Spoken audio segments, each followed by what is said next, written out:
Alors il rentre. Et comment ça commence? Ça commence dans la tête. Écoutez-moi bien. Une pensée n'a pas d'efficacité tant qu'il n'est pas encore passé en acte.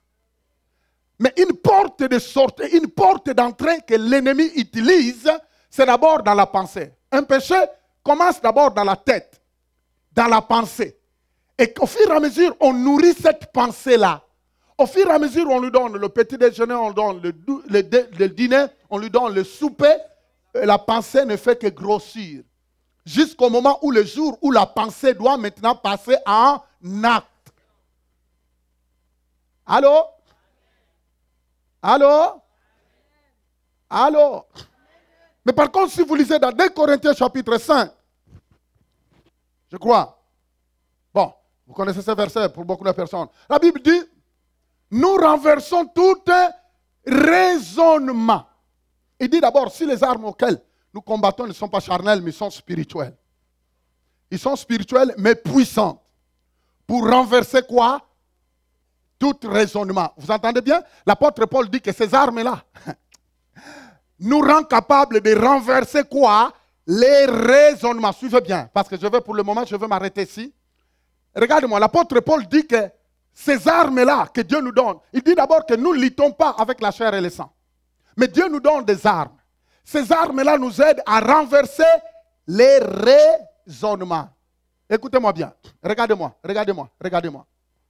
La Bible dit que Dieu nous équipe, premièrement, pour renverser quoi? Des raisonnements. Frère, tu peux nous le lire? Lisez-le. Lisez-le. 2 Corinthiens 10, 5, allez-y. Ah, montez un peu plus haut. Verset 1er.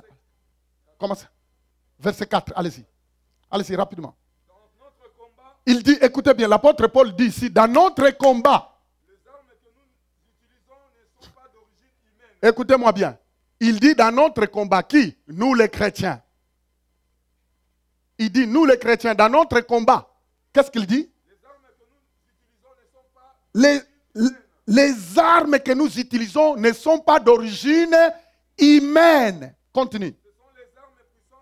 Mais ce sont des armes puissantes de qui? De Dieu. Ah, béni soit le nom du Seigneur. Continue. Qui permet de détruire quoi? Des forteresses. Quoi ça? Continue.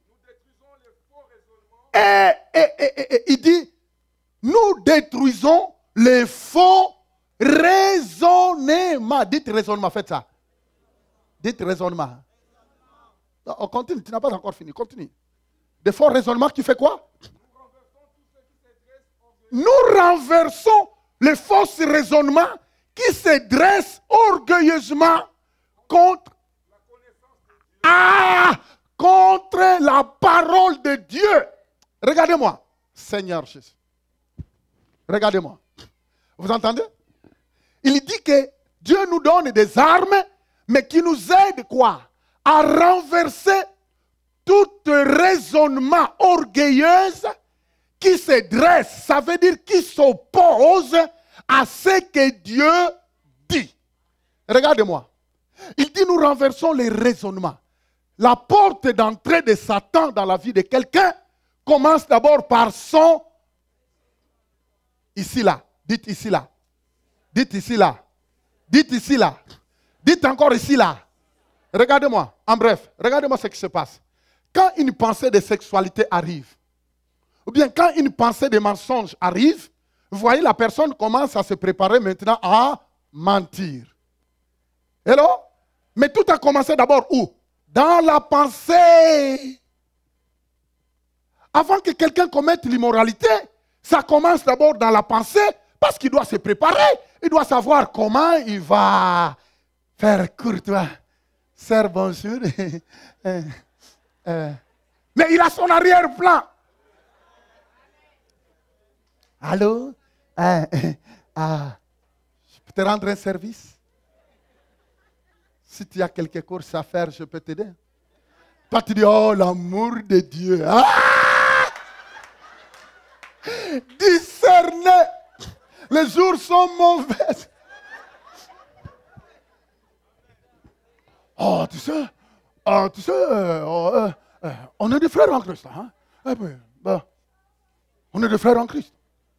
Te rendre un service, il n'y a rien de mal. Et vous savez, il y a d'autres personnes qui savent tellement articuler, mais avec une vitesse de conviction, de persuasion. Papa, papa, papa. Et puis tu vas, oui, frère. Là maintenant, là, voyez, c'était dans la pensée de la personne. Il avait planifié, même dans la pensée, il a planifié quel type de parole, quel vocabulaire, tout. Il a bien placé chaque mot à sa place. Vous savez, moi, je suis un vrai villageois. Mais au village, quand on attrapait des oiseaux, on formait un piège. Et puis on mettait des graines que ces oiseaux-là aimaient. Et vous savez, et puis on couvrait bien là où l'oiseau monterait. Et lui, il trouve un tout morceau de bois. Il dit, ah, je vais me mettre sur ce bois-là et puis je vais bien manger les graines. Il ne savait même pas que c'est sa mort. Dès qu'il montait là, bing! Et puis il se retrouve là. Qu'est-ce qui m'arrive? Il voulait s'envoler trop tard. Regarde-moi. Il y a d'autres choses, le Saint-Esprit va te montrer. Avant que tu tombes dans la piège, le Saint-Esprit va commencer à sonner l'alarme. Faites attention, faites attention, faites attention. Cette pensée-là, faites attention, c'est dangereux. Faites attention. Mais tu dis, oh non, bon, ça c'est mes pensées. Ce n'est pas tes pensées. Allô? Mais maintenant, tu te rends compte, une pensée, une mauvaise pensée amène la personne parfois à l'immoralité. Maintenant, là, il tombe dans l'immoralité. Seigneur. Et ça ouvre, toute la porte est grandement ouverte pour que des centaines de démons fassent quoi? Entrent. C'est pourquoi.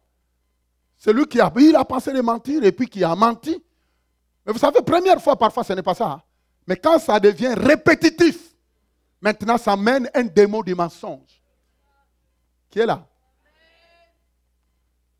Ah non, il est tombé. Mais attends, tu ne sais pas, tu es sorti avec quel homme? Tu ne sais pas cet homme-là que tu es sorti. De toute façon, est un homme. Si vous n'êtes pas marié, vous êtes des personnes, vous vous êtes rencontrés comme ça et puis vous commencez à vivre dans l'immoralité. Tu as ouvert grandement des portes parce que la Bible dit que vous allez devenir une seule personne, mais comme des démons. Une seule personne. La Bible dit que l'homme quittera sa femme et l'homme quittera sa famille et puis il va se lier à sa femme et deviendront une seule personne. Vous savez, c'est un mystère. Hein? À chaque moment que tu sors avec un homme qui n'est pas ton